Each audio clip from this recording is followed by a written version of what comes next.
que hay. Hola, muy buenos días. Ya estamos al aire. Nos confirman por ahí Carlos Eduardo Arias que estaba esperando. Muy buenos días. Ya nos confirman que estamos en vivo. Profesor Boaventura, muchísimas gracias por aceptar esta invitación del Movimiento Ríos Vivos. Para nosotros es muy Gusto. importante poder conversar en medio de esta situación que tenemos también como una forma de movilizarnos. Gusto. Vamos a estar conversando Dora Lucy Arias, quien, quien nos va a ayudar con las preguntas, a facilitar la conversación entre el profesor Boaventura y yo. Pero Dora Lucy está teniendo como algunos problemas, por eso no la podemos ver. Dora Lucy, ¿estás por ahí? Sí, estoy, pero con dificultades. Buenos días. Buenos días, Bueno. Doris. Te imaginamos fácilmente. Ah, bueno. Es mucho mejor imaginar.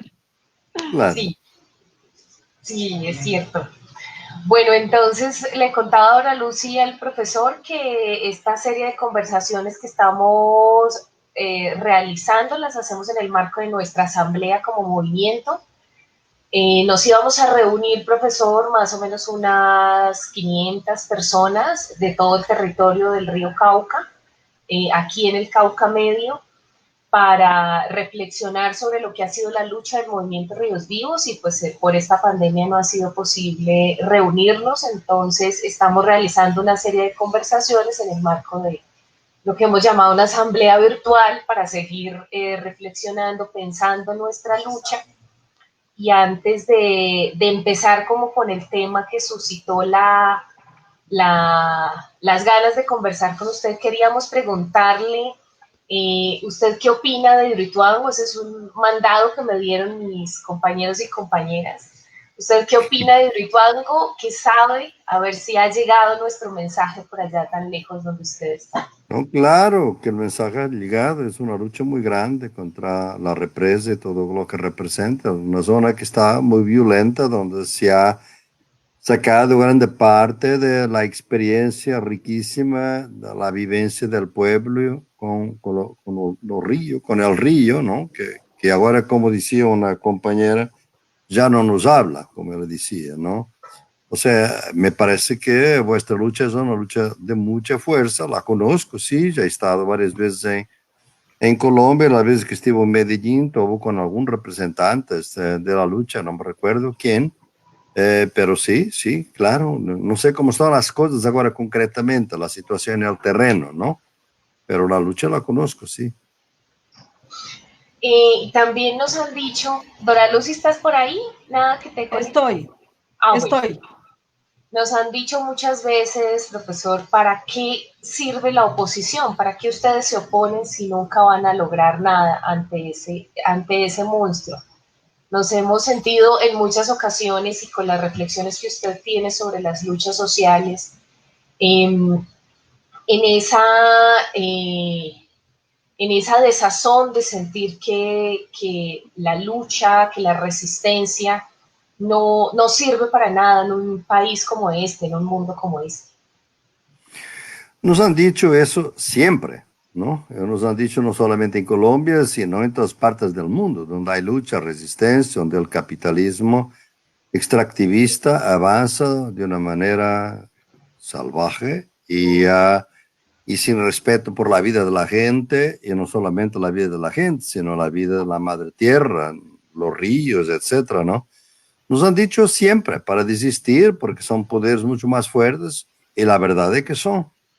Pero si nosotros hubiéramos creído siempre que no hay nada que hacer y que no hay resistencia posible a esto, el mundo sería mucho peor. O sea, nosotros vamos resistiendo, sobre todo la gente que resiste, que sabe que este es con un gobierno y con el Estado, como es Colombia, un gobierno que ahora, y desde 2016, después de los acuerdos de paz, que creó todo este ambiente político extremadamente hostil a la paz y que por eso hostil a la vida de alguna manera. Yo soy miembro del Consejo Asesor de la Comisión de la Verdad y lo vemos con el trabajo valiente de la Comisión de la Justicia Étnica, por ejemplo, con la cual colaboro bastante. Como seguimos en una lucha donde se nota que el poder político no tiene voluntad política, siquiera de defender la vida, defender la gente, porque está más interesado con los negocios. Y tú, Isabel, hace poco entrevistaste a Luis Fernando, que de análisis urbano, y que te decía cómo el crimen organizado y cómo todo eso son las fuerzas que en este momento en el terreno hace su presencia, y todo eso realmente no es un estado paralelo, es un estado profundo, como le llamo, es el otro lado del estado oficial de Colombia, y que ahora mismo está de alguna manera cómplice con una intervención cada vez más inminente de los Estados Unidos en Venezuela. Tú no tienes que estar de acuerdo con todo lo que pasa en Venezuela, pero todos los demócratas del mundo y las personas están de acuerdo que no se puede resolver un problema de un país invadiéndolo, ¿no? Y es eso que está en este momento, ¿no? La cooperación de Colombia para eso es una violencia brutal en este momento al servicio del imperialismo norteamericano. Este gobierno de derecha de Iván Duque tiene lo mismo desprecio por la vida de la gente que tú notas, por ejemplo, en el mundo carcelario, en los presos de Colombia, que tú notas con los pueblos indígenas con que haya estado, en el norte del Cauca, por ejemplo, he estado ahí en reuniones con ellos, con varios movimientos que estamos ahí, con el CRIC, con las universidades, y de alguna manera estamos siempre con la misma idea de que las comunidades, los pueblos indígenas, los pueblos campesinos están abandonados y golpeados siempre. Además, hay esta sensación que por veces el Estado se aprovecha de la pandemia para hacer intervenciones todavía más duras en la vida de la gente, ¿no? Y en sus proyectos. Entonces la situación no es una situación buena, pero nosotros que trabajamos con los movimientos en solidaridad, en cooperación, no podemos desistir. Tendremos que mantener siempre un equilibrio entre miedo y esperanza. O sea, tenemos miedo porque tiene mucho poder, que nos amenaza y nos mata, obviamente, la lucha, sino también con esperanza de que deberemos luchar para que lo peor no ocurra y que podamos salvar alguna cosa. Entonces, en eso estamos, ese es el tiempo en que estamos, y este tiempo de la pandemia nos obliga a pensar que un día tendremos razón, porque la pandemia es la madre tierra que nos está diciendo, defendiéndose de las agresiones, de las invasiones que hacemos con las florestas, en los ríos, con el neoextractivismo, con la minería a cielo abierto, y la madre tierra nos está diciendo que no le gusta y que se defiende. Y los virus son parte de la defensa de la madre tierra, y yo estoy seguro que vamos a tener más pandemias. Nosotros estamos avisando, estamos en la lucha, y es eso realmente que es nuestro deber en este momento, ¿no? Bueno, no sé si empezamos, Dora Lucy, justo con esa preocupación de que las voces, lo que nosotros hemos venido planteando, profesor, hace mucho, es que el río tiene su propia voz, las montañas tienen su propia voz, que nosotros no somos nadie, ni lo seremos, para quitarle derechos, para quitarle el derecho a fluir libremente, a ser, a determinar el territorio, y, y lo que sentimos es que ir en contra de esa voz, esa decisión del río, pues es aniquilarnos a nosotros, aniquilar el espacio, destruir el espacio posible para habitar, es decidir no existir.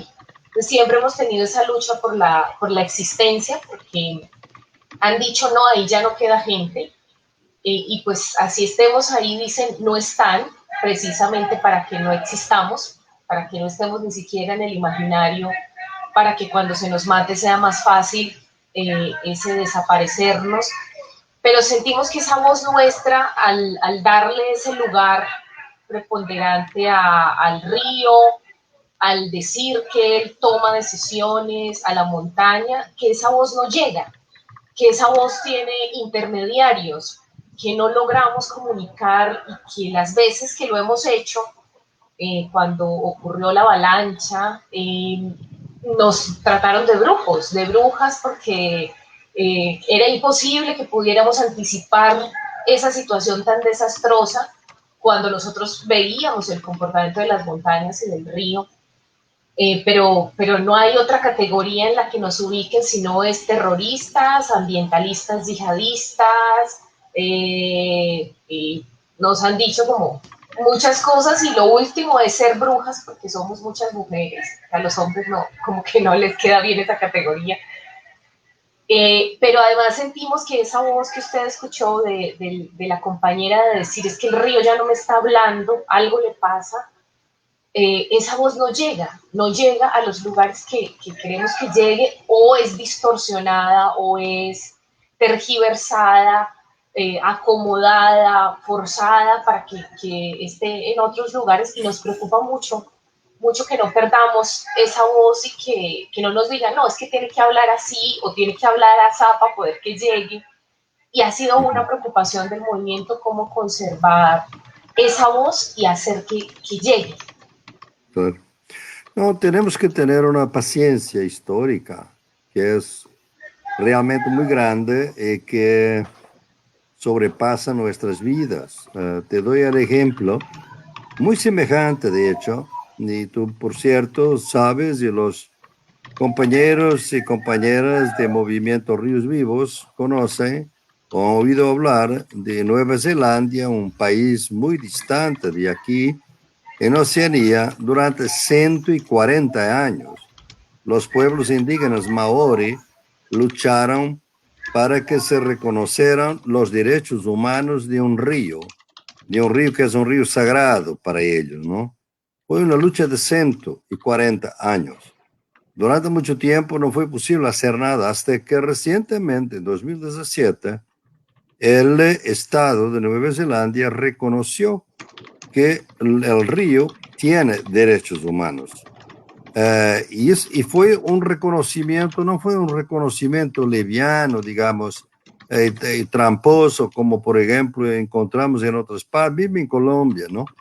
Fue un reconocimiento muy concreto, con millones y millones de dólares que fueron atribuidos a las comunidades que viven del río para recuperar los espacios vitales, los ciclos vitales de los márgenes, de la pureza del agua, y también una indemnización por todos los prejuicios que las industrias poluentes, en este caso, no eran represas, era una industria muy poluente, que de polución muy dura, que lo había contaminado. O sea, fueron 140 años de lucha, ¿no? Pero los pueblos indígenas nunca desistieron, siguieron siempre, hasta que llegó un momento que se fue reconocida. Y para mí, la nueva Declaración de los Derechos Humanos para los próximos 70 años, como tú sabes, acabó de celebrarse los 70 años de la primera Declaración Universal. Es una declaración que tiene que incluir los derechos de la madre tierra, que ya están de alguna manera, como saben, en el artículo 71 de la Constitución de Ecuador, pero sin consecuencias, digamos, sin impacto, digamos, concreto en la vida de la gente. Entonces, yo pienso que este es un ejemplo que muestra que las luchas tienen una duración histórica que es más grande que nuestras vidas, y por eso es fácil que los jóvenes, sobre todo la gente mayor que ha luchado tanto tiempo, que desista y si no, no hay nada que hacer. Ahora, no se puede hacer esto, o sea, hay que creer que es posible, que tenemos razón, o sea, El problema no es que vamos a lograr ya nuestros intentos, pero saber que no somos locos, que no somos terroristas, que no somos brujas, que no somos nada de eso. Somos los que están anunciando el futuro, básicamente. Somos mensajeros del futuro. Porque en el futuro, si los ríos no van a ser protegidos, si los nevados y las montañas no van a ser protegidas de la minería y de todas estas intervenciones, obviamente que vamos a tener muchas más pandemias, mucho más mortíferas. Y por eso lo que estamos a decir es que realmente los pueblos campesinos, los pueblos indígenas, son los guardianes de la biodiversidad. Son ellos que han indicado siempre que la madre tierra está siendo agredida. Entonces, ahora la gente de clase media, urbana, empieza a ver que quizás hay alguna razón para esto, porque realmente es verdad que el futuro será terrible si los ríos no van a tener y las montañas sus derechos. Entonces, es esta verdad, esta certeza de que tenemos razón, que es muy importante para mantener viva la lucha, que no va quizás tener éxito este año o el próximo año, pero que es una lucha histórica y como toda lucha histórica tiene una duración, un ritmo que podría ser mejor, que a veces hay periodos en que fue mejor, mismo en Colombia ya hubo periodos más esperanzadores, ya con más esperanza, lo que hay ahora, estamos en un momento realmente con un gobierno muy poco sensible a las necesidades del pueblo, pero hay que seguir luchando, básicamente es eso, ¿no? Dora Lucy. Sí, bueno,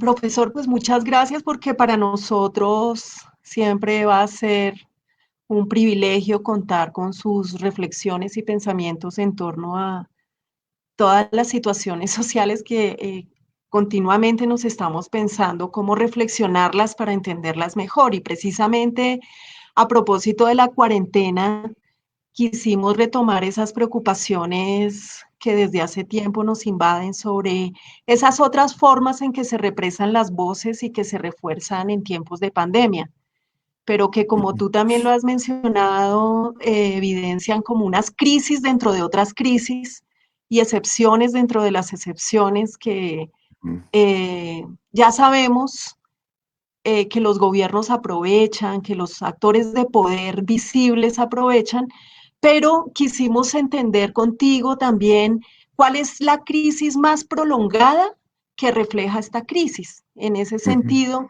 pensábamos en esas otras formas a través de las cuales las voces de la gente se representan, que impiden mirar otras perspectivas que ayuden a pensar por dónde le podemos entrar a la transformación de esto, pero que vemos, como mencionaba también Isabel, que hay unas intermediaciones que interfieren entre la voz de la gente y los destinatarios de esas voces. ¿Cómo hacer entonces que este conocimiento de la gente llegue efectivamente a, a estos destinatarios cada vez superando más esas barreras? Y por eso la pregunta que nos hacíamos es, ¿cómo y cuándo se instala la idea de que para que la gente sea escuchada tiene que ser representada?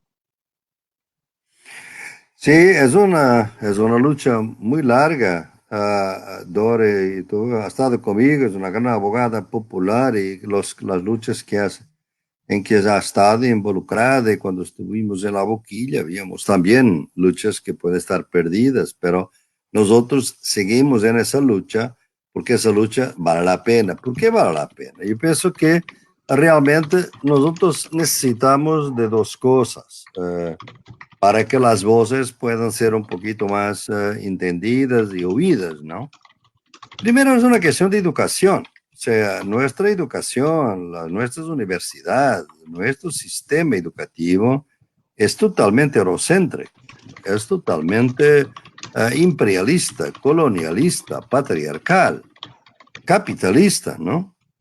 porque realmente el modelo de conocimiento que está en nuestras universidades, donde se forman los magistrados, donde se forman las personas, los políticos, etcétera, es un conocimiento que yo llamo las epistemologías del norte, a las cuales yo estoy oponiendo hace bastante tiempo las epistemologías del sur, o sea, el conocimiento de las gentes que sufren las injusticias del capitalismo, del colonialismo y del patriarcado.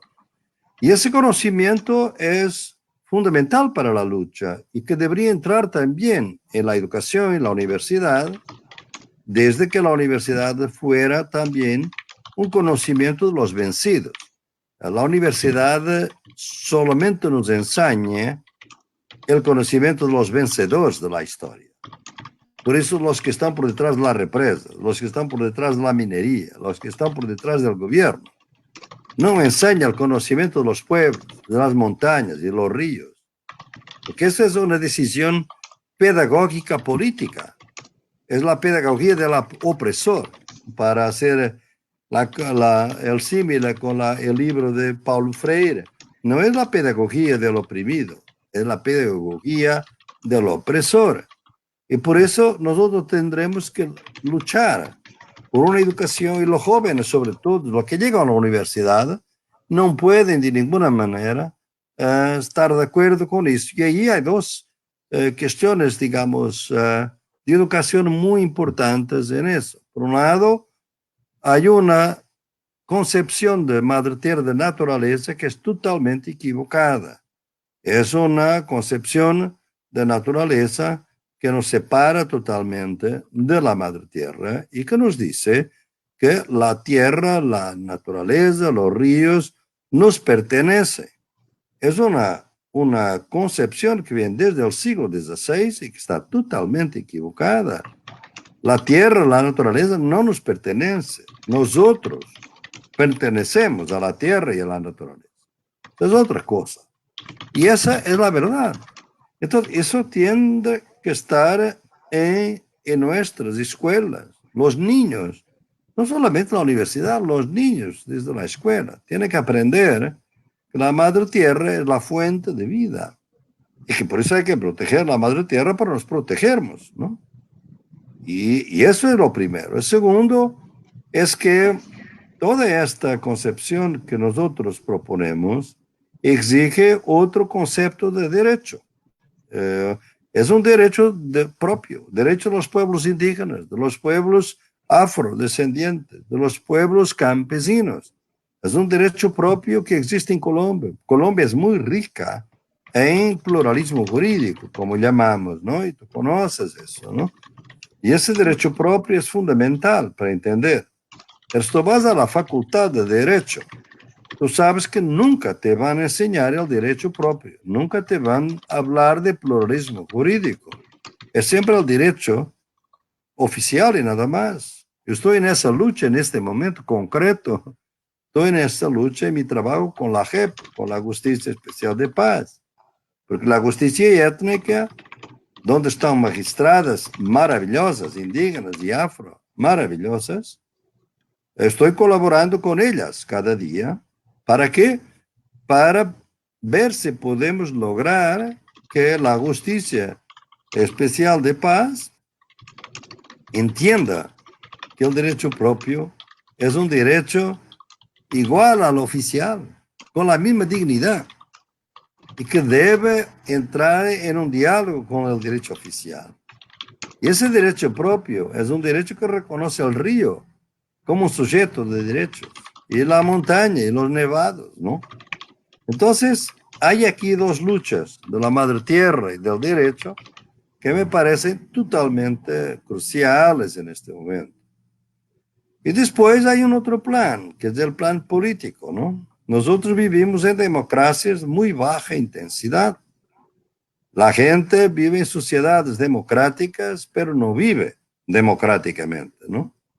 Como he escrito muchas veces, vive en una situación de fascismo social, porque no tiene posibilidad de ser representada, obviamente, y tampoco de participar, ¿no? Entonces, yo pienso que nosotros tendríamos que, de alguna manera, cambiar la política. Una política que permita exactamente que la gente pueda tener voz. Sería una política más intercultural, una política que no puede estar reducida a los partidos políticos. Habría que incluir toda la riqueza de los movimientos, todo el mundo campesino, el mundo indígena, el mundo afro, que nosotros conocemos en Colombia, es riquísimo. Es un derecho propio, muy rico, muy variado en sí mismo, que tiene sus propias reglas, que tiene sus propios. El CRIC en este momento está intentando de crear un propio tribunal internacional, con reconocimiento internacional. O sea, internacionalmente ese derecho propio está reconocido. Colombia lo reconoce, la Corte Constitucional lo ha reconocido, pero después los jueces no lo reconocen, hacen como si no fuera. Los funcionarios del Estado, los servidores, tampoco, ¿no? Y esa es una gran revolución que tendremos que hacer, una lucha brutal, pero es una lucha muy importante. O sea, la democracia tiene que ser más participativa. Las comunidades en este momento indígenas con las cuales estoy hablando en Colombia o en Brasil, tienen que defenderse con la guardia indígena que ustedes tienen, la guardia cimarrona. Tienen que defenderse porque el contagio de vuestras comunidades ha sido importado por gente de fuera. Como en el tiempo colonial, siempre ha sido así. Entonces, para que la guardia indígena y la guardia cimarrona tenga derecho, es necesario que se reconozca el derecho propio.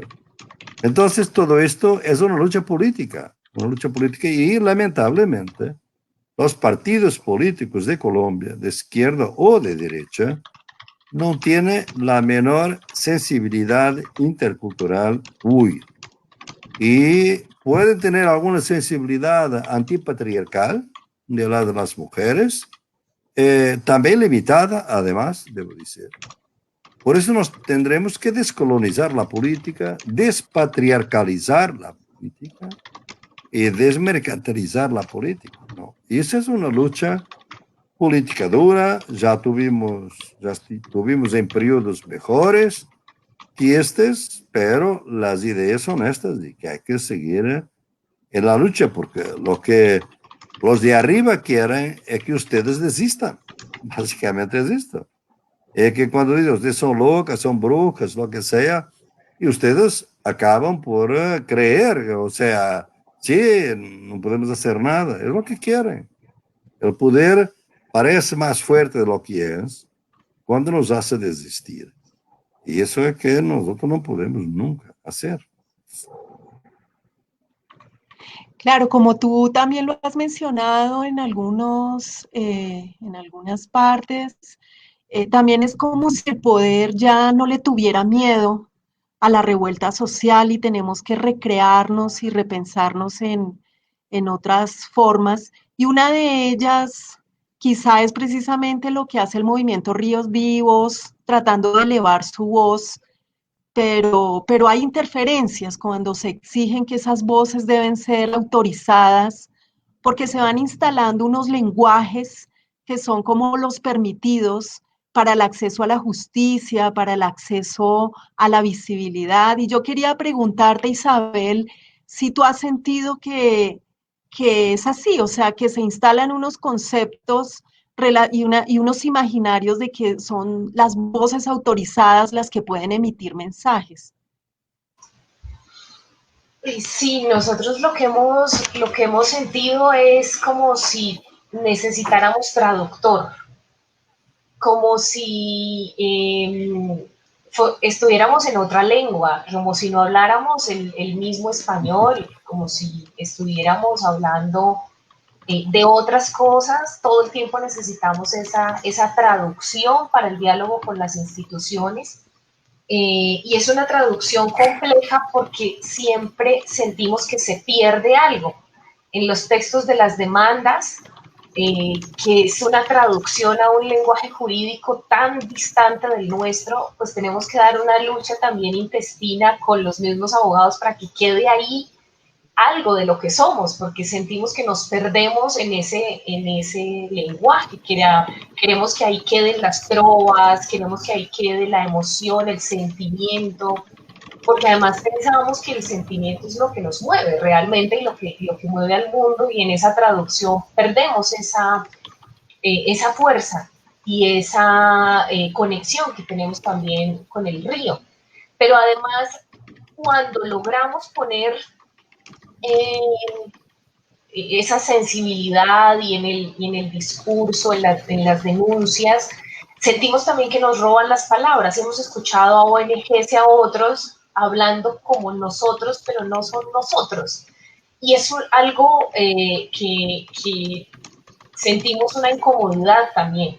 Sentimos que no, ni lo uno ni una traducción en esa mediación que exige el Estado, de que tenemos que tener abogados que nos representen porque nosotros mismos no podemos llegar a los tribunales, pero también tenemos que tener esas otras voces legitimadas que han estudiado ciertas carreras para hablar, por ejemplo, de ambientalismo. Entonces necesitamos los biólogos, necesitamos los ictiólogos y el pescador que ha heredado todo su conocimiento, no le permiten hablar como él habla de las especies, como las nombra, sino que hay que tener toda una serie de categorías y realmente sentimos que se mengua la lucha si no dejan que fluya con toda su potencia, con toda su voz, con toda su energía, no solo porque se la roban cuando no es así y la otra forma es que la traducen. Uhum. Eu gostava de dizer algo nisso, Isabel. Eu penso que o que disse é muito importante. Eu he trabalhado bastante, por isso, em todos os meus livros e trabalho político, é centrar o conceito de tradução intercultural. Claro que é necessária uma tradução intercultural. E aqui tendremos que analisar vários níveis. Realmente la traducción intercultural no nos permite nunca total transparencia. Hay cosas del conocimiento indígena o popular que no es posible de traducir en una lengua colonial, pura y simplemente, ¿no? ¿Por qué? Porque hay sentimientos, maneras de vivir que son extrañas. El conocimiento occidental que domina el conocimiento oficial, la ley oficial de Colombia, no sabe lo que es la espiritualidad. No entiende que un río pueda tener una espiritualidad, que un río pueda ser sagrado. Porque les enseñaron en la escuela desde hace mucho tiempo que el sagrado está arriba, que el sagrado es Dios, que Dios está en otro mundo, que no es nuestro mundo. No está profundamente en la tierra con nosotros, ¿no? Y por eso la completa transparencia es importante. Es imposible y por eso nosotros tendremos que realizar hasta qué punto nos entendemos. ¿Y cómo nos entendemos? Por respeto recíproco. Entonces tenemos que partir de la idea de que el conocimiento occidental como el conocimiento indígena son dos conocimientos y todos tienen problemas, o sea, ninguno de ellos da la respuesta total. Entonces, ¿qué debemos hacer? Es lo que llamo en mis trabajos la ecología de saberes. Es intentar crear complementariedades entre el saber científico, por ejemplo, y el saber popular. Por ejemplo, cuando yo hablo de los derechos de la madre tierra, obviamente que esto es un concepto híbrido culturalmente, porque el concepto de derecho viene del conocimiento occidental. El concepto de madre tierra viene del conocimiento indígena. Son dos conocimientos distintos. Si tú miras bien, yo he trabajado bastante con los pueblos indígenas y obviamente que para los pueblos indígenas es una locura, es absurdo de dar derechos a la naturaleza. ¿Qué es eso? De decir que la naturaleza tiene derechos. Si la naturaleza es la fuente de derechos. Es lo mismo que decir que Dios tiene derechos. No hace sentido para un católico decir, Dios tiene derechos. No, por amor de Dios. Esa es la fuente. Entonces, es lo mismo, ¿no? Pero utilizan, y los pueblos indígenas en Ecuador, en Bolivia, en Brasil, en Colombia, han utilizado muchas veces la idea del derecho de la madre tierra como una manera instrumental de hacer entender sus luchas.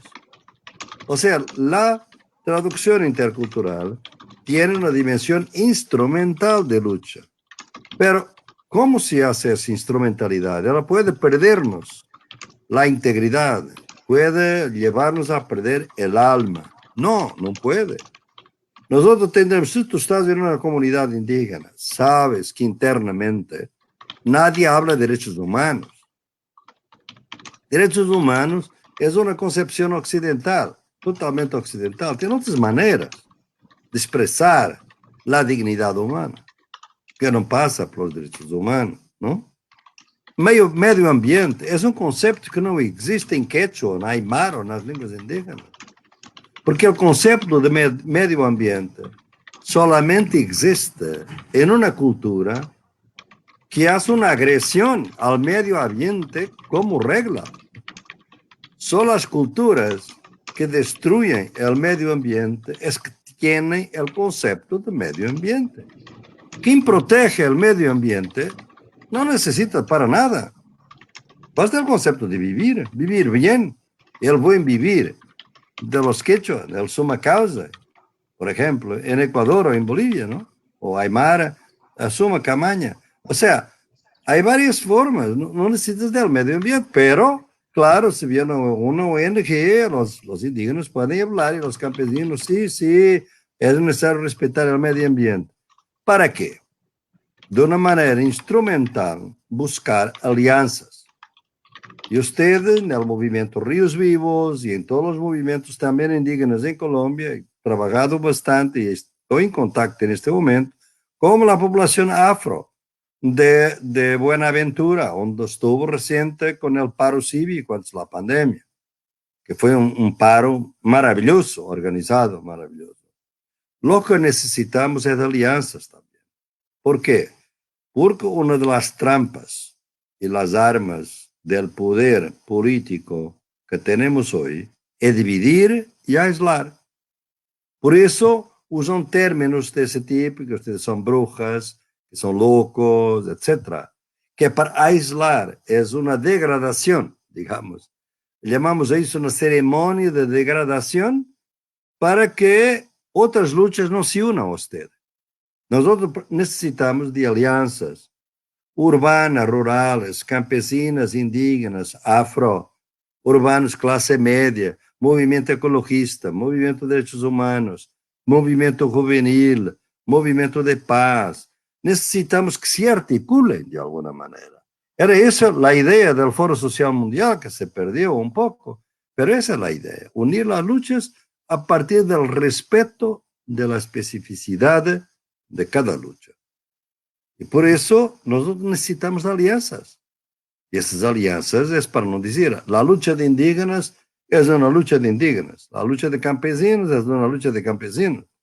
No, lo que es bueno hoy para los pueblos que están en el movimiento Ríos Vivos, no es bueno para ellos solamente y para ellas solamente. Es bueno para todo el mundo. Defender un río, defender una floresta, defendiendo un bosque, defendiendo una montaña, hoy en día es defendiendo la sostenibilidad de la vida en la tierra. Entonces, son necesarias alianzas y esas alianzas necesitan mediaciones. ¿Cuál es el problema que Dora estaba y tu propia estaban mencionando? Es que en la intermediación perdemos el control de la intermediación. Entonces, hablan los abogados, hablan los ONGs y los pueblos se quedan invisibilizados. Y eso hay que trabajar. Con las ONGs yo tengo muchas dificultades, sobre todo las internacionales, porque tienen agendas muy propias. Y esas agendas nunca son anticapitalistas, porque elas son financiadas muchas veces por gobiernos capitalistas. Te pueden ayudar en esto y en eso, pero tengo muchas limitaciones en lo que te puede ayudar, Porque al final, muchas veces no son muy respetuosas de tu cultura, son poco sensibles a la interculturalidad y por otro lado tienen agendas propias, ¿no? Y esas agendas propias no son las tuyas, ¿no? Son distintas y malas, ¿no? Claro. Precisamente escuchándoles, pensaba en lo que significa ese mensaje de construir en las especificidades y a pesar de las especificidades y aprovechando esas especificidades para avanzar y cómo evitar precisamente que en esa intermediación se pierdan el alma, como también lo Sí, mencionabas, y cómo garantizar que precisamente ese pensamiento colonial y esas formas de imposición no llegan en el momento de generar esos cauces comunes para una lucha sin que una se imponga a la otra o sin que un lenguaje se imponga al otro, porque al fin y al cabo, cuando le hablas al poder, el poder exige ciertas formas de interlocución que ya están previamente aceptadas. Entonces yo claro. quería preguntarle a los dos, mm, ¿cómo construir en medio de esas especificidades, juntarnos, evitando que las voces comunitarias se diluyan, se distorsionen y se silencien en el camino hacia lo audible? Pues me gustaría primero escuchar entonces por el tú, porque antes habló primero Isa, ahora primero tú, Boa, y luego Isabel. Mira, eso es, como te dije, es un problema político que yo pienso que hay que proseguir. Yo debo decirte que es notable el trabajo ya que los pueblos están haciendo, sus organizaciones. Nosotros en Colombia tenemos el único país que tiene en este momento una universidad intercultural indígena en Popayán, por ejemplo, ¿no? Una universidad autónoma intercultural indígena que ha sido reconocida por el Estado. Fue una lucha tremenda. Yo estuve ahí en Popayán y es interesante, es muy interesante ver cómo en ciertas carreras el Estado acaba por reconocer. Fue una lucha de años, digamos así.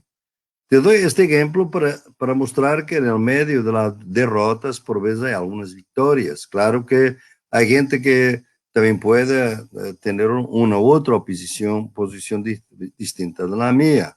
Yo respeto, obviamente, pero pienso que es una victoria cuando comparo con lo que ha pasado con las universidades propias indígenas en Bolivia o en Ecuador, que han sido, en mi juicio, totalmente destruidas recientemente. Entonces, yo pienso que para dar voz tú tienes que crear hegemonía, o sea, tienes que crear eh, manera de entrar en los sistemas educativos.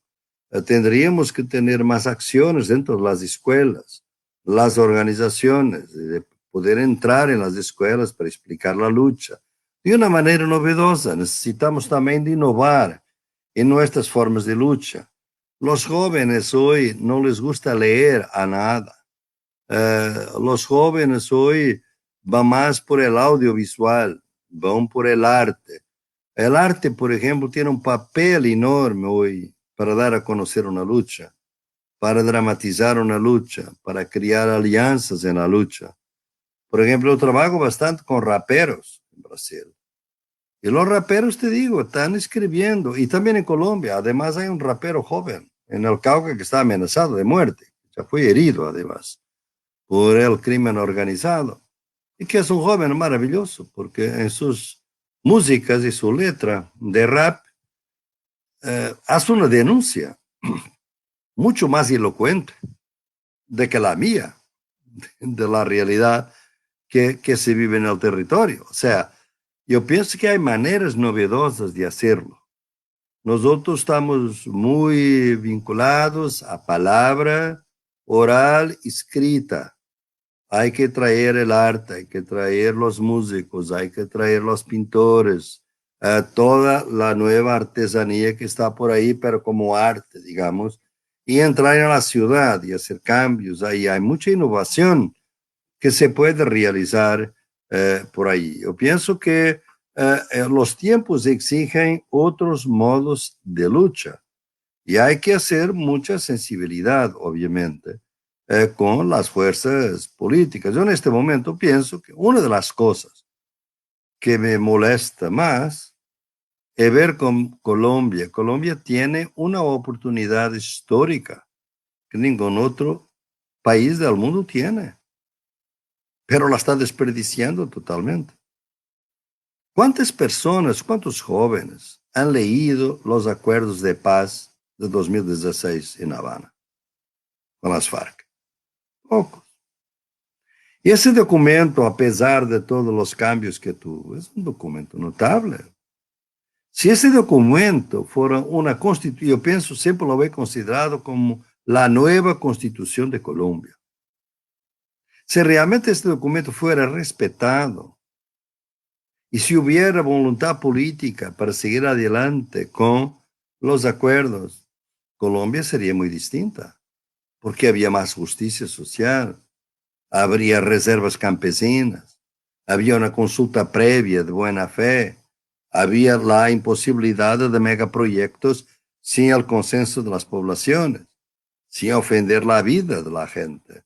Eso es lo que está en los acuerdos. Pero es letra muerta en Colombia. Y como tú sabes, fue una tragedia que realmente las fuerzas más conservadoras, más conectadas con el narcotráfico y con toda la violencia política y paramilitarismo en Colombia, y estamos a hablar con gente de Antioquia que saben de lo que estoy hablando, fueron los que lucharon para que el referendo haya sido derrotado. O sea, esta es la tragedia. Colombia tenía y tiene todavía, ¿no? Por eso estoy en la Comisión de Verdad, en el comité asesor. Entonces, hay alguna oportunidad, pero no hubo una pedagogía de los acuerdos. Se construyó rápidamente, como Isabel decía, que a las brujas, pues son los terroristas. Y un terrorista es un terrorista para siempre.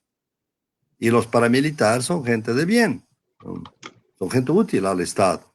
Claro, es esa idea que siempre repetirán hasta hoy. Y ahora cada vez más.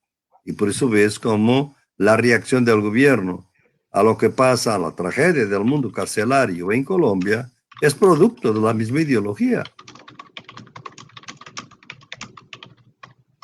Pero tú ves, Isabel. A mí se me olvidó la pregunta. Me quedé pensando en lo que decía Buenaventura. ¿Cómo era la pregunta, Dora Luz? Es como, es como construir en ese llamado que nos hace Boaventura a construir en medio de las especificidades, pero evitando que las voces comunitarias se diluyan, se distorsionen o se silencien en el camino hacia lo audible. Pues yo veo ahí como dos situaciones. La primera es que en esa legitimidad de las voces también hay un asunto de poder. Porque no es lo mismo que hable una organización que está en una zona muy alejada. Al principio de la lucha nos decían, y yo iba y tocaba todas las puertas habidas y por haber, y le rogaba a la gente que nos ayudara en esta situación tan dura. Y decían, no, por allá no, eso queda muy lejos, eso es muy peligroso, por allá no podemos ayudarles. Entonces, el movimiento y los procesos organizativos tienen que ser lo suficientemente fuertes para hablarle al otro de igual a igual. Y eso es un proceso muy interno. Casi que agradezco ahora que no me hayan escuchado y que no me hayan parado bolas para poder hacer lo que tocó hacer, que era concentrarnos en nosotros mismos porque nadie quería ir por allá porque le daba miedo. Entonces, bueno, todavía les da miedo, pero entonces ya hay todos estos mecanismos para que conversemos. Entonces creo que sí hay que los procesos organizativos pues tenemos que entender que tenemos que ser fuertes en sí mismos para poder dialogar con el otro, porque si no, no solo no es audible. Me decía mi esposo ayer que fueron a visitar nuestro refugio. Nosotros tenemos un refugio humanitario en el municipio de Toledo Debido a toda esta situación de violencia que hemos sufrido, pues constituimos un refugio también en la ruralidad porque sentimos que el gobierno es tramposo, nos saca del campo dizque para protegernos, y un defensor del pueblo nos decía en Medellín, es que si ustedes realmente no quieren que los maten, tienen que irse de allá. Pero pues si nosotros estamos luchando es para quedarnos acá, entonces ¿qué sentido tiene que nos vamos? O sea, tendrían es que protegernos acá. Entonces, claro, siempre está esa distorsión. No, estamos pidiendo protección. No, lo que ustedes quieren es morirse porque no se van de allá. Y creamos este refugio. Nos visitaron el día de ayer porque pedimos abonos orgánicos y nos decían, sí, ustedes quieren el orgánico, pero tengan el abono químico. Sí, no se escucha, no hay realmente una escucha. Claro, cuando habló el líder, cuando le habla a la administración y dice, soy líder, vengo en un recorrido de tanto tiempo, he hecho esto, cambia la manera como escucha el funcionario público. No quiero eso para mi tierra. Estamos tratando de cuidarnos aquí la vida y eso implica no dañar esta tierra y que no vengan y nos dañen.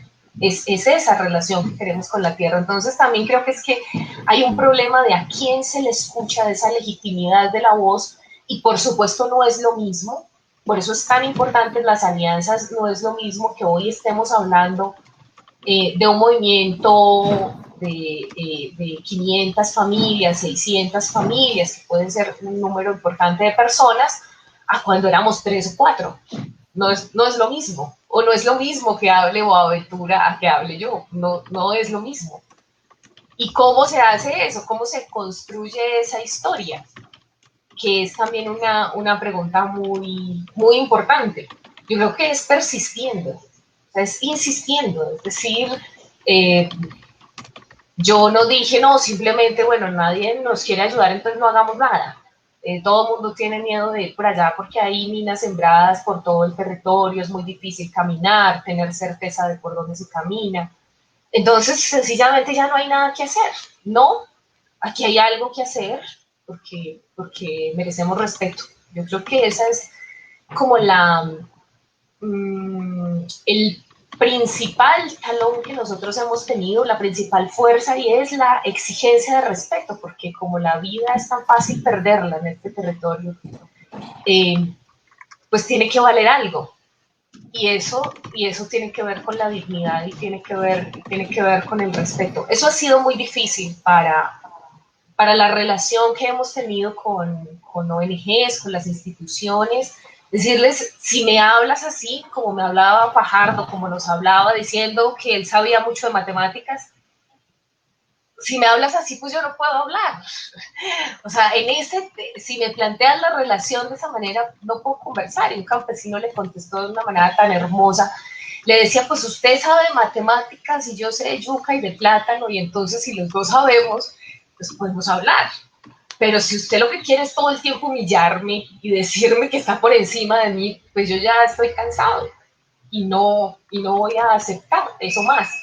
Pero porque sentía claro el respaldo de otros que estábamos con él. Pero es muy difícil salir a hablarle a un personaje de estos con esa apariencia de demócrata, de estudioso y demás, y que todo el mundo aplaude, como que salgamos a hablar personas humildes, es difícil, se necesita una fortaleza interior importante, como nos ha tocado también a las mujeres, se necesita una fuerza de adentro, porque si no perdemos en ese enviar el mensaje, o en ese intento por lo menos de enviar el mensaje. Claro, escuchándoles también pensaba que habíamos imaginado esta pregunta como siempre en el ámbito de la construcción, pero evoco también a uno de los campesinos de San José Apartado cuando hablábamos de la constituyente y él decía, no, primero hagamos una destituyente, porque antes de constituir tenemos que destituir muchas de las formas que se han instituido y que son las que no nos dejan respirar, ser, existir. Yo entonces quisiera preguntarles para finalizar, ¿qué es lo que habría que destituir para instituir o constituir?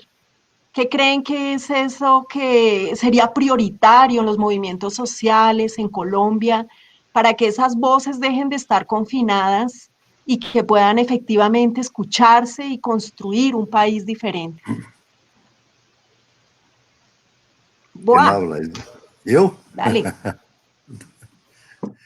Mira, yo conozco un poco la lucha de San José de Apartadó y tengo una admiración sin igual por el padre Javier Giraldo, de quien soy muy amigo, ¿no?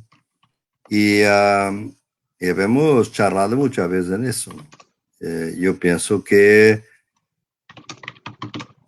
las dos cosas están muy conectadas, o sea, porque destituir es convencernos de que la posición dominante no tiene razón. O sea, es una lucha de hegemonía, en el sentido que el gran problema de la lucha, uno de los problemas de las luchas sociales, es que este intento de desacreditar la lucha, de despreciar la lucha, de decir que la lucha no tiene futuro, que la lucha es peligrosa, que nosotros somos en favor del retroceso y no del progreso, y todo eso. Hay mucha gente que acaba de convencerse que quizás tienen razón. Y eso es la peor de las derrotas. Es pensarmos que tienen razón, no tienen razón, tienen interés. La palabra lo destituyente se basa en una idea muy sencilla. Es separar el conocimiento del interés para mostrar cómo por veces hay conocimientos que son producidos, reproducidos simplemente para justificar el interés de quien habla. Entonces, esos señores muchas veces usan ese conocimiento para destruir la lucha, por destituir la lucha, porque la gente deja de creer. Por tanto, la destitución es pensar que lo propio es muy importante, que lo propio es decisivo y hay que partir de eso y en base de eso crear una igualdad. Claro, es la igualdad entre la yuca y el plátano y las matemáticas. El problema es de saber cuál es el conocimiento más útil para esta lucha. Es la de la agricultura o la matemática. Vamos a ver. Entonces, para eso hay que reconocer, no se puede estar humillar el otro, ¿no? Entonces, el gran problema es crear diferencia, respeto por la diferencia sin jerarquía. O sea, un indígena no es un blanco y no quiere ser un blanco, pero quiere ser igual en sus derechos, en su cultura, en su pretensión y puede tener un diálogo. Una mujer no es igual a un hombre, quiere ser diferente, pero quiere ser igual también. Es muy importante. Es diferencias sin jerarquía. El problema es que este modelo capitalista, colonialista y patriarcal no logra ver diferencias sin crear jerarquías. Y es por eso que el indígena, el campesino, es inferior al blanco urbano, clase media, y la mujer es inferior al hombre. Pero mire lo que está pasando. Y ahí también sería mi idea para el movimiento Ríos Vivos, que quizás ya es un movimiento con mucha mujer, ¿no? Es que para mí, este inicio del siglo XXI me está mostrando que las cosas verdaderamente novedosas vienen de movimientos de mujeres. Yo estoy en la frente de lucha. Por ejemplo, miras en Chile, ¿quién está conectando luchas sociales que estaban muy separadas antes? Es el movimiento feminista en su toda diversidad, porque pues hay mucha diversidad, como tú sabes, y mucho conflicto dentro del movimiento indígena, del movimiento feminista. Pero las mujeres lograron hacer una propuesta de una asamblea constituyente plurinacional, o sea, han creado una alianza con los mapuches. Los pueblos indígenas de Chile habían estado aislados siempre de los otros movimientos y ahora fue posible traerlos a la misma lucha. Entonces, no hay nunca que perder la esperanza que en Colombia eso sea posible. Claro que con este presidente, con este contexto de imperialismo norteamericano que quiere transformar Colombia en una colonia. Colombia es una colonia de los Estados Unidos en este momento al servicio de su intento de liquidar a Venezuela.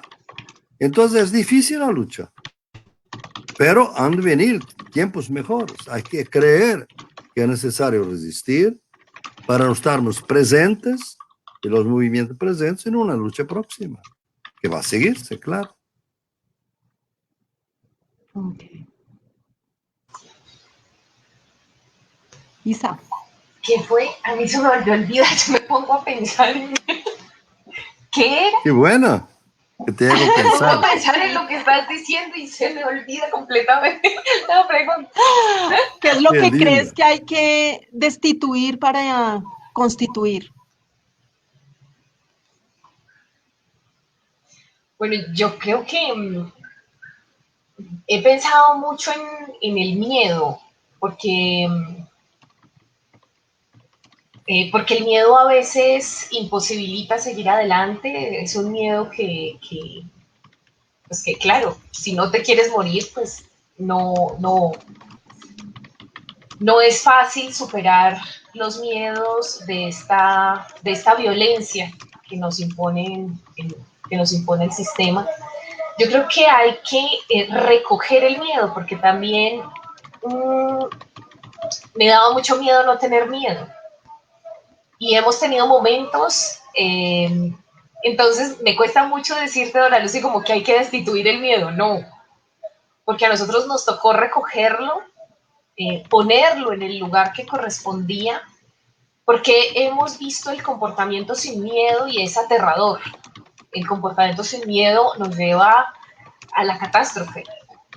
Entonces, cada vez que impulsan en los movimientos a decir, no, nos quitaron tanto que nos quitaron el miedo, y yo decía, no, no me lo quiten porque si me quitan el miedo me voy a querer morir. Y si estoy luchando por la vida, pues lo que quiero es encontrar el lugar en el que tenga que poner ese miedo. Entonces yo no destituiría el miedo, sino que lo que creo que hay es que encontrarle lugar a todo ese dolor, a todas esas emociones, a esos sentimientos y que nos puedan potenciar esa voz y avanzar en las luchas. Yo creo que hay que destituir la institucionalización de las formas de vida. Es que llevar la institucionalidad a la casa a mí me ha parecido una cosa aterradora. O sea, ver cómo el programa de Familias en Acción es el que determina cada cuánto se come en una familia. O el programa de las Sumatas acá o Aventura, que es como la institución encargada del desarrollo agropecuario, es la que decide qué se siembra, cómo se siembra, ¿no? Hay que zafar a la institucionalidad de la vida cotidiana, porque se ha logrado meter ahí y realmente si no la sacamos de ahí no logramos liberarnos. Y también hay que reconfigurar el deseo, porque muchos compañeros y compañeras que luchábamos mucho, tratamos de hacer ese ejercicio de qué es lo que estamos deseando. Y para mí es muy doloroso ver grandes luchadores en el campo, compañeros que adoran el río, que tienen un conocimiento grandísimo del bosque, que lo que desean es que sus hijos no estén ahí, por el sufrimiento que ha implicado el lugar. Y entonces siempre les dicen, estoy deseando que usted no sufra lo que yo sufrí, no tenga que vivir lo que yo viví, pero eso implica que no haya otra generación que defienda ese río y que defienda esa montaña y ese bosque. Entonces creo que hay que reconstituir, reorientar, qué sé yo, decíamos desestructurar el deseo, porque hay gente muy bella, muy luchadora, deseando tener los tenis Nike, deseando tener cosas que están por fuera del contexto, incluso nos lo decía la empresa cuando llegaba al territorio y decía, no, no es cierto que ustedes ganen con el pescado tanto dinero, miren que no tienen un carro, miren que no tienen una cuenta bancaria. ustedes están mintiendo. No es que estén mintiendo, es que pues allá no se necesita carro pues porque no hay vías, se necesita una mula. Entonces, claro, hay que no permitir que nos instalen deseos, porque realmente la gente empezó a desear, no, es que lo bueno es entonces tener carro, lo bueno entonces es tener una casa y no una tierra.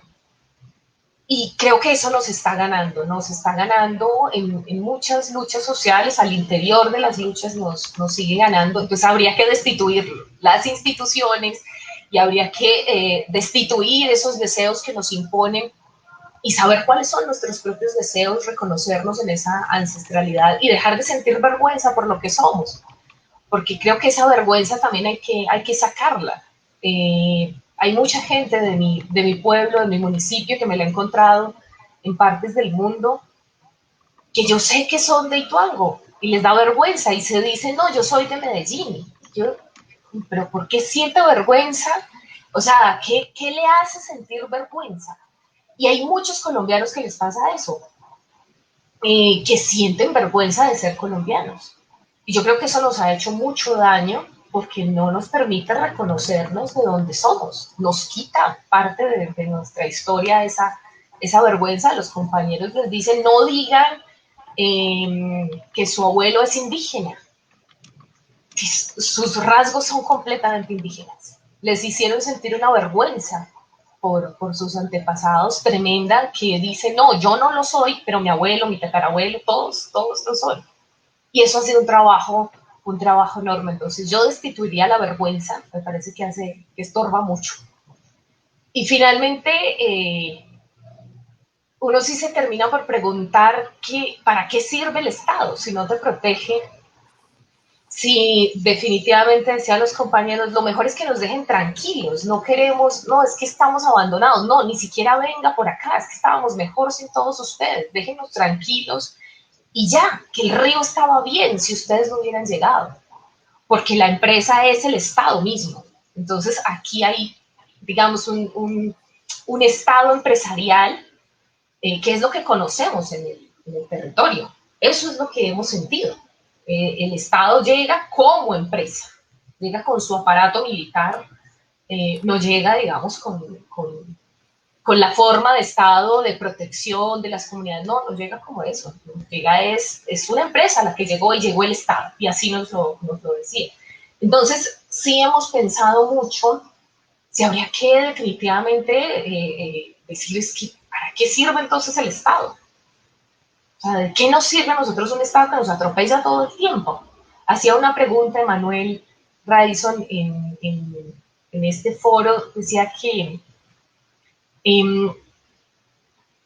¿cómo se le daba hoy la voz a los trapos rojos?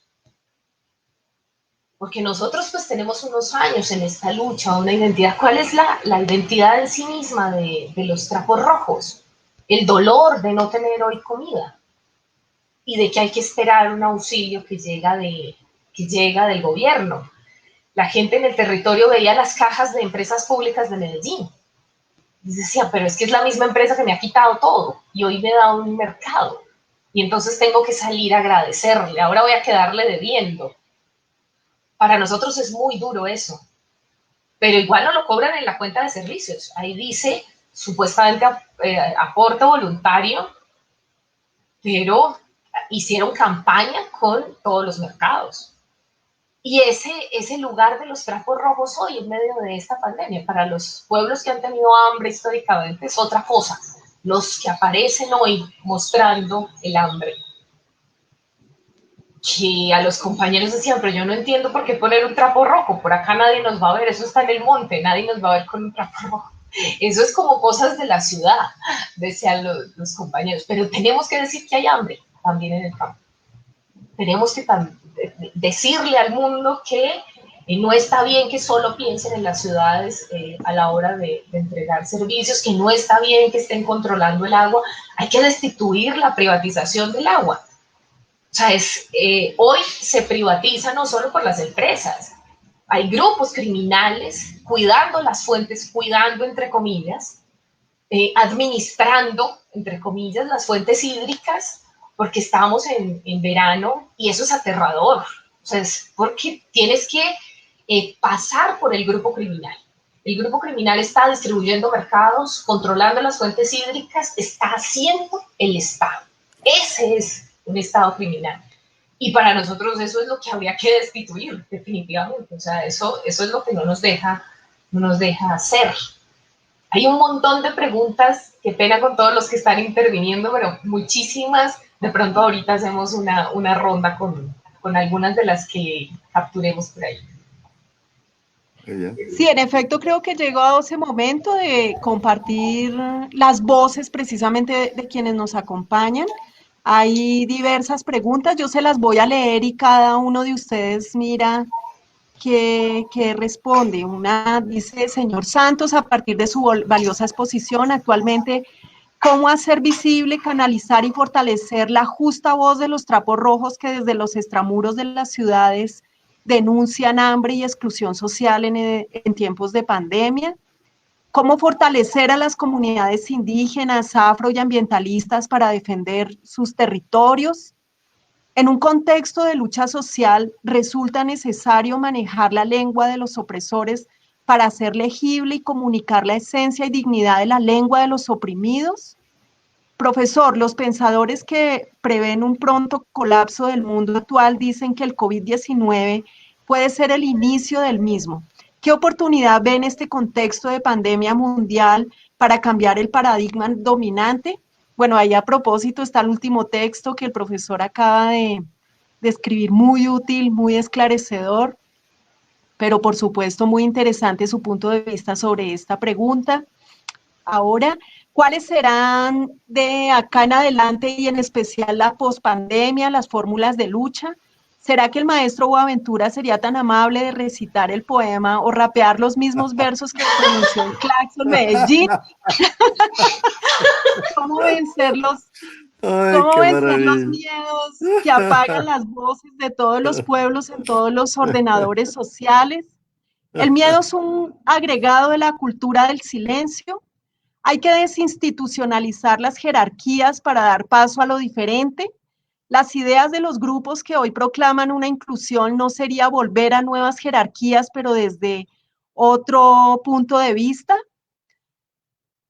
Cómo construir una sociedad desde el refugio, desde la familia, desde la vereda e ir creciendo poco a poco. La pregunta es, ¿la ciencia, el conocimiento, el Estado al servicio de quién? Bueno, ahí les dejo. Les dejo para que ustedes resuelvan aquí cómo se organizan para responder esto. Afortunadamente todas son para Boaventura. No, no, eso es para otra charla. Tenemos que encontrar otra manera de nos encontrarmos. Mira, Dora, y por favor, ve si me puedes rescatar esas preguntas y me mandas por email. Isabel tiene mi email, quizás tú también. Me manda eso, intenta copiar eso, porque son preguntas y comentarios maravillosos, ¿no?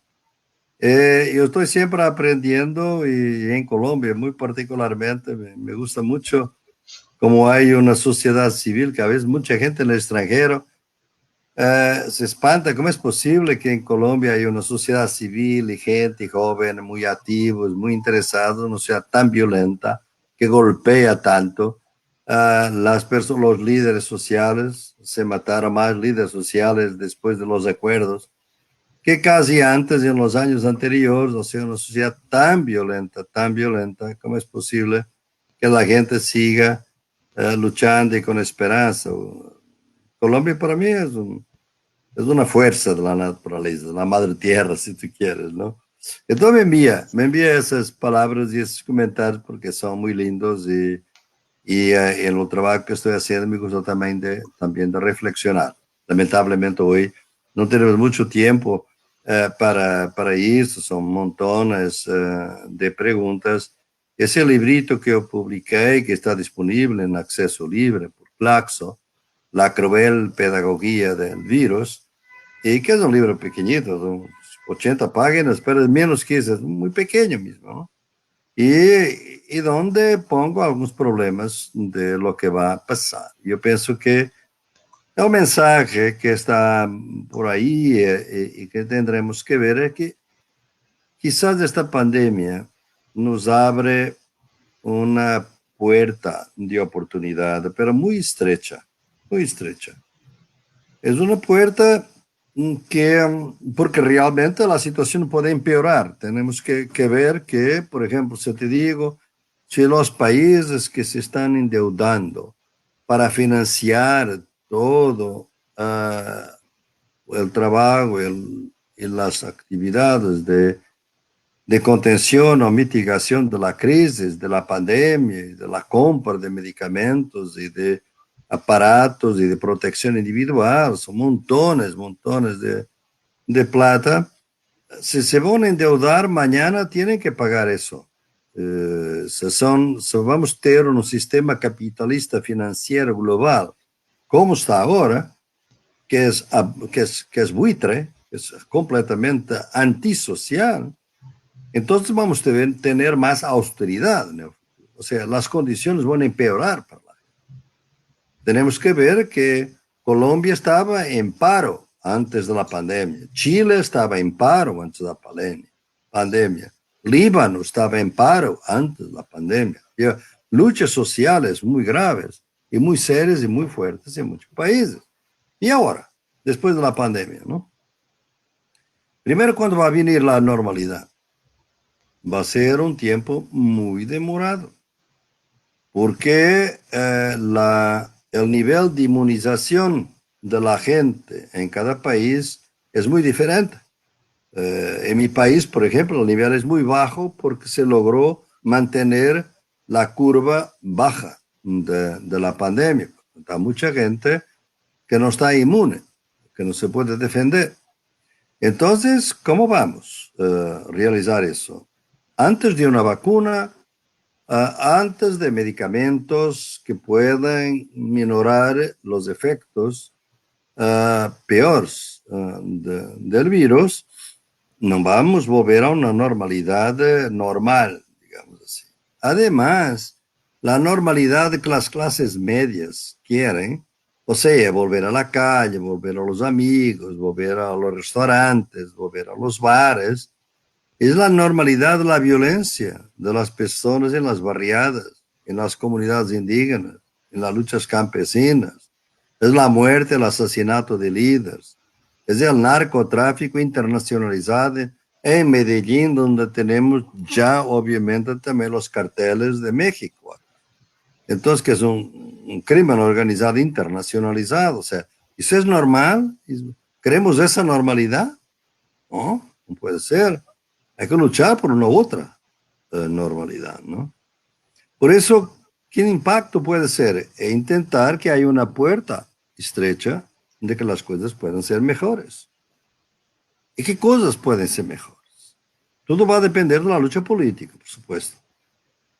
Y Colombia es uno de los países que está siempre creando una oposición, a mi juicio, moralmente repugnante entre economía y vida.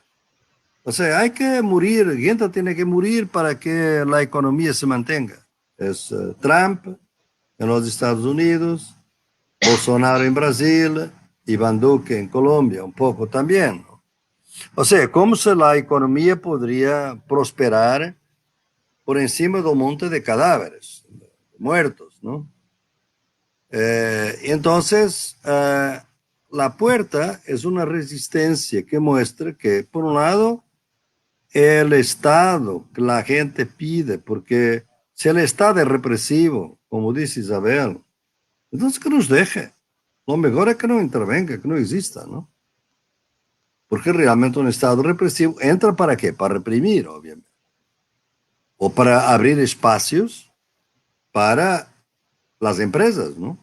Como ustedes saben, en muchos territorios en Colombia, salió las FARC, ¿para qué? Salió las FARC para entrar las multinacionales. De hecho, entraron no solamente las multinacionales, sino también el narcotráfico, ¿no? Los pueblos se sentían más protegidos, quizás, antes de los acuerdos. Esa es la tragedia de Colombia, ¿no? Por eso el Estado, que es el Estado represor, que además se articula con los grupos paramilitares, con el crimen organizado. Porque hay en Colombia una fusión total entre la economía legal y la economía ilegal. Entonces, ese Estado no nos interesa.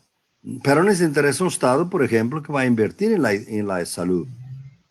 Una salud que no debe ser monocultural, debería ser una salud intercultural. Que intente que los pueblos indígenas tengan un concepto de salud muy distinto del concepto urbano de salud. Es la comunidad, es la vida, es la fuente de la salud. Cuando alguien se enferma, es la comunidad que está enferma. Es otro concepto, pero fortalecer los servicios de salud y la inversión pública en salud sería muy bueno. Entonces, la idea de que un Estado protector es necesario en tiempos de pandemia. Nosotros vamos a entrar en lo que yo llamo un periodo de pandemia intermitente. Vamos a salir a la calle, pero después tenemos que regresar a casa. Esta pandemia va a tener una vacuna, pero después viene otra pandemia. O sea, no vamos a volver a una situación tan simple como eso. Y por eso pienso que los estados, la comunidad internacional, tiene que empezar a pensar de otra manera. Tiene que pensar que el sistema capitalista financiero global no puede mantenerse, porque los países que se van a endeudar con la pandemia no pueden pagar las deudas. Nunca. Entonces, ¿cómo vamos a hacer? Esta es una cuestión muy fuerte. Hay que dar a la cooperación, a la Organización Mundial de Salud, para que sea más fuerte, digamos. Tú miras las recomendaciones de la organización, lavar las manos, limpiarse, etc. Son recomendaciones para una clase media, ¿no? La gran parte de la gente no tiene agua potable. La agua que existe es para beber y para cocinar. ¿Cómo se puede lavar las manos 8 veces al día si no hay sabón, ¿sabes? ¿No? Si no hay luz, si no hay agua potable? Gran parte de las personas en 2050 o 30, 50 serán más de 50%. Ahora 30% de la gente del mundo no tiene agua potable. Entonces hay que ver las condiciones de eso. Que esta puerta de oportunidad sea para tornar eso claro a los líderes políticos, a los movimientos, y pienso que esa puerta puede ser la alianza posible con los movimientos indígenas, campesinos y afro en este momento, es una alianza con las luchas ecologistas, para pensar que realmente la pandemia está directamente conectada con las pandemias. O sea, las pandemias son directamente conectadas con el cambio climático, con calentamiento global, con la minería, con las grandes represas y megaproyectos, con todo este modelo de desarrollo que tenemos, ¿no? Y eso es una oportunidad para juntar las luchas. Es una oportunidad muy estrecha, muy estrecha. Pero como decía Isabel, yo también estoy de acuerdo con ella, porque sin miedo tú puedes cometer muchos errores, pero sin esperanza tú desistes. Entonces tienes que mantener un equilibrio entre los dos, ¿no? Yo pienso que el siglo XXI está a comenzar ahora. No comenzó con la crisis global financiera. Es un siglo de pandemias que comienza ahora. ¿El Estado va a mantenerse de la misma forma? ¿Vamos a mantener una vida democrática? Ves que en muchos países, para defender la vida, hasta mismo para proteger los ciudadanos, el Estado está utilizando mecanismos de geolocalización de la gente, de vigilancia, de supervisión de la vida, de reconocimiento facial, que destruye totalmente la libertad y los derechos fundamentales. ¿Es eso que vamos a querer? O sea, hay aquí una serie de cuestiones que por lo menos lo que te digo es que estos tiempos nos van a permitir hablar de otras cosas. Por ejemplo, si tú en una discusión normal, y mismo en la televisión, hablabas que eres en contra de la globalización, todos se rían, No, la globalización es lo único que hay. Ahora se está hablando de relocalización, porque el país más poderoso del mundo, que puede destruir varias veces el mundo, caso de los Estados Unidos, no produce guantes, no produce mascarillas, no produce respiradores. Entonces, tú no puedes depender de China para eso, ¿no? Tú tienes que relocalizar alguna industria. Tienes que tener soberanía alimentaria, por ejemplo, porque se te cierran las fronteras. ¿Dónde vas a buscar la comida si no tienes comida para tu gente? Pero la soberanía alimentaria era defendida por la vía campesina, los campesinos del mundo. Hoy surge un poco en la discusión más general. Entonces hay aquí una oportunidad. Yo, como los que me conocen, saben que soy un optimista trágico. O sea, mantengo la esperanza, pero soy trágico. Sé que las dificultades van a ser muy grandes. No va a ser fácil. Por eso la puerta es una puerta muy estrecha. Pero hay que forzarla, hay que abrirla. Pues hay que intentar eso. Sería mi mensaje para ustedes. Y ahora tengo que irme porque voy a entrar en otro live, en otra entrevista. Y fue un gusto enorme. No pudo rever a Dora, pero fue lindo hablar con ella de nuevo. Y a Isabel, que me gustó mucho. Y me manden las preguntas y el link cuando esto sea grabado para que la gente pueda mandar para las listas, etcétera, porque fue muy bueno. Muchas gracias a todas. No, a ustedes. Por Muchísimas supuesto, gracias, muchas gracias.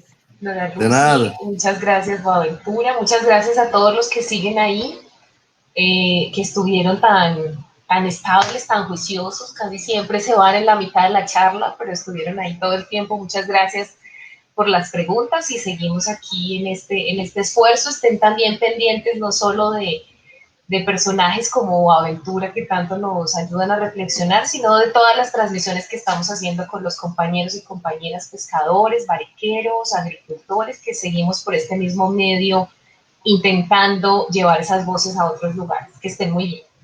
Muy bien. Chao. Chao.